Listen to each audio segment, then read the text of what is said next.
玄学小师弟，订阅不迷路。大家好，我是玄学小师弟。江浙最近黄梅雨季，阴雨连绵，潮湿闷热，草木湿润肥厚，河边蝉鸣急躁，吵得人出不得门。我请人在院子里的樱花树上建了个树屋，想着可以带着夜宿花树，讲讲鬼怪故事什么的，但是树屋偏逢连夜雨，只得作罢。晚上在院子的凉棚里点上一盏孤灯，烧一壶清茶，和风细雨，凉风习习，颇有一些黄梅时节家家雨，青草池塘处处挖的江南味道。这时要是有个有趣的朋友聊聊江湖轶事，青梅煮酒，秉烛夜谈，也是人生一大乐事。前几天就来了一个这样的江湖朋友。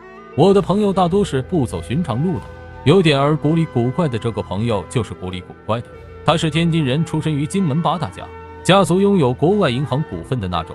民国时期的天津是仅次于上海的第二大超级城市，基辅首义，官商云集，中国第一台电梯就装在了天津。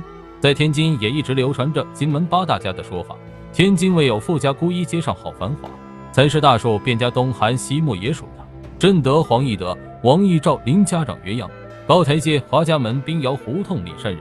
我这个朋友就出自金门八大家的义照林张家。所谓金门八大家，其实一大半都是做盐务的，只有他们张家又做盐务又做钱庄。他们家这一支同治年间就专门做钱庄生意，后来麦加利银行、渣打银行在天津设分行，有洋账房、华账房，他们家就参与了华账房。后来去了海外，改革开放后才回来。按说他们这种家族出身应该喜欢金融资本这种，可是他偏偏不喜欢，从小就喜欢神仙鬼怪，长大后就开始到处寻访高人，终南山也去了，昆仑山也去了，各地的道观去了300多座，各地传说中的洞天福地，只要听说哪里有高人，总要一一寻访过去，也是一个很有趣的人。我和他认识好多年了，他一直要带我去见见各种高人，我总懒得去。他这次来是因为要去拜访一个高人，问问我有没有要咨询的问题。我见过太多高人了，成天有高人要找我秉烛夜谈谈玄论道，还有人要给我展示展示他的神通，还有人想要和我合伙做算命生意的。总之五花八门，什么乱七八糟的人都有，所以我一听见高人2个字就忍不住头疼。不过我想想，他总算也是个有见识的，不至于3言2语就被人骗了，所以我就让他过来，大家喝喝茶，聊聊天，谈谈他说的那个高人到底有多高吧。这个朋友就讲了这个道长的故事，很神秘的故事。他说这个道长啊，从小就信佛亲道，每次看到道观寺院都要跑过去，最喜欢和佛像神像说话，看到破败的寺院道观就难过，甚至会流泪。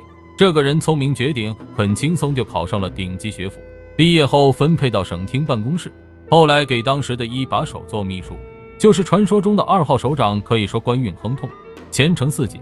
不过他很讨厌官场迎来送往的那套，后来索性辞职了，在家里读书，读来读去，越读越闷，就到处散心。走着走着，到了一处废墟处，他突然很难过，不可抑制的难过，后来甚至跪在地上嚎啕大哭。他觉得很奇怪，就找了当地的老人寻访。老人说这里从前是一座道观，后来文革时被焚毁了，就剩下一座废墟了。他心想原来就是这里了，然后他就回去跟家人说自己要出家了，做道士很惭愧，对不起父母，给父母砰砰砰磕了几个头，在废墟处搭了个草庵子，在这边住下了，然后开始清理废墟，打算把这座庙道观重新修建起来。他每天自己担土烧砖修庙，一个人什么都干，不会就去找别人请教。他本身聪明绝顶，又虔诚恭敬，别人也愿意帮他。不管即便是这样，他也花了7年时间才建好了第1间房子。修好这间房子后，他就开始修行。他修行的是内丹，开始研究坐忘。坐忘直静，坐忘身，达到无所不忘的虚无状态，需要静心断缘、收心、检视、贞观、泰定6个步骤，最后才能得到。他试了试，静心可以，但是断缘不行。他老思念自己的老母亲，缘断不了，他就拼命干活，想驱赶心里的缘，但是身体越劳累，心里就越清晰，总归是忘不了。他就去请教高人，高人告诉他各有各的缘法，他没办法教他，而且自己是佛教的，但是殊途同归，想要做忘，可以试试佛教的止语，就是俗称的闭口禅，先静心，心静了就都好了。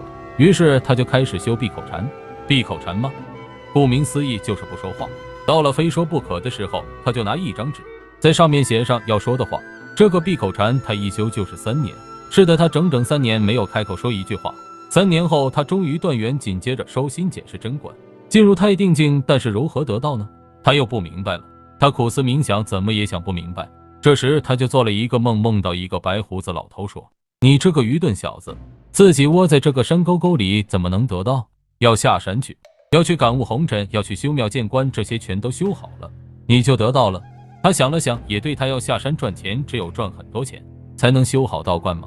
那么他如何赚钱呢？他想了想，只有一条路，就是给人看风水，用道术给别人治病这种。于是他就开始给人看风水，还有治病。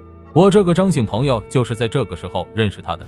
我这个张姓朋友当时虽然喜欢寻访各地高人，但是当时毕竟年轻嘛，更喜欢流连花丛、夜夜笙歌这种。当时大半夜的，他开着跑车从夜场出来，天降大雨，他就在路边停下车，想着等雨停了再走。这时他就发现路边的电话亭里有一个道士，真有一个道士。那个道士腰板挺直，坐在电话亭里打坐。他当时觉得有点怪，这道长怎么个情况？莫非要超度这个电话亭不成？还是要占了电话亭做道观？不过当时雨也停了，身边的女伴不停催他，他也就一踩油门开走了。结果第二天早晨，他又在小区里看到了这个道长，他在给一个老板看风水。他很好奇，就问这个道长，昨晚为什么在电话亭里？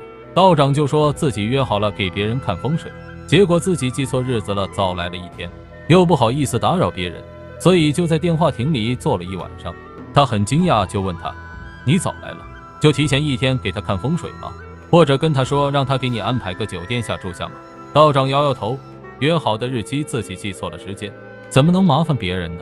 他很无语，就说那你也可以自己找个小旅馆住下嘛，也没多少钱的。道长还是摇摇头说，那怎么可以？这是修庙的钱，我1分钱都不能乱花的。他当时就觉得这个道长有点意思，不过这种貌似忠厚，其实一肚子花花长长的出家人他也见得多了，道士也没有真信。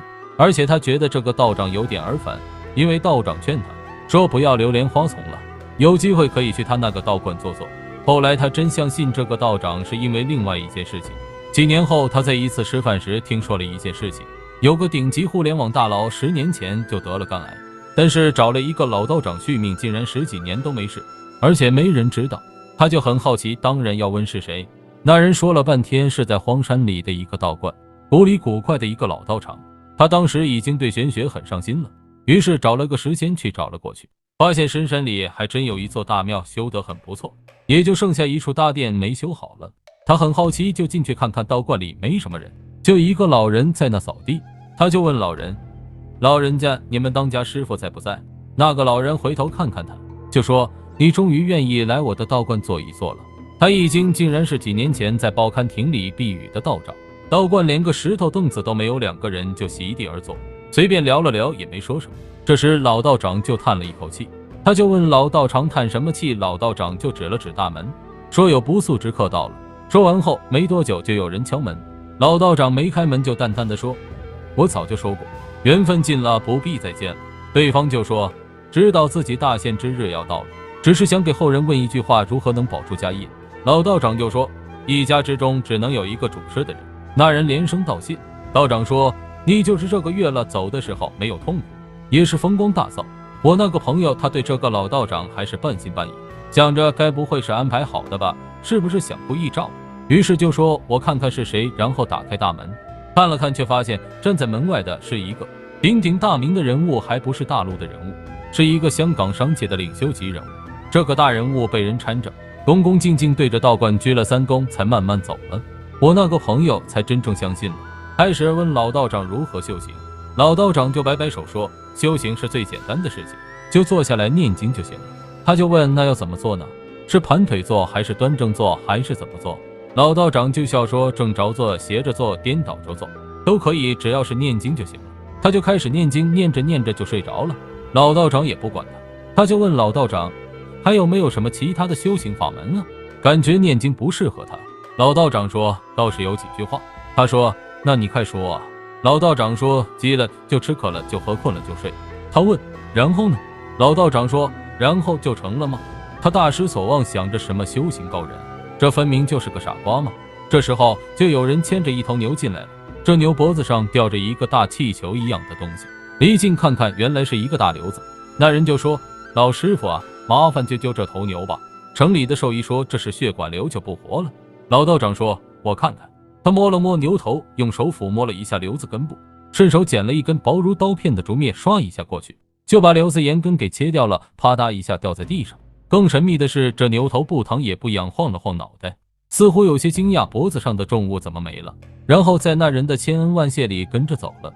我这个朋友想，看来这个糟老头子还是有点儿功夫的，我且再忍他一忍吧。他又待了几天，还是一样念经吃饭，无聊死了。结果很快庙里又来了一个人，这个人明显是个秘书，是过来拜见道长。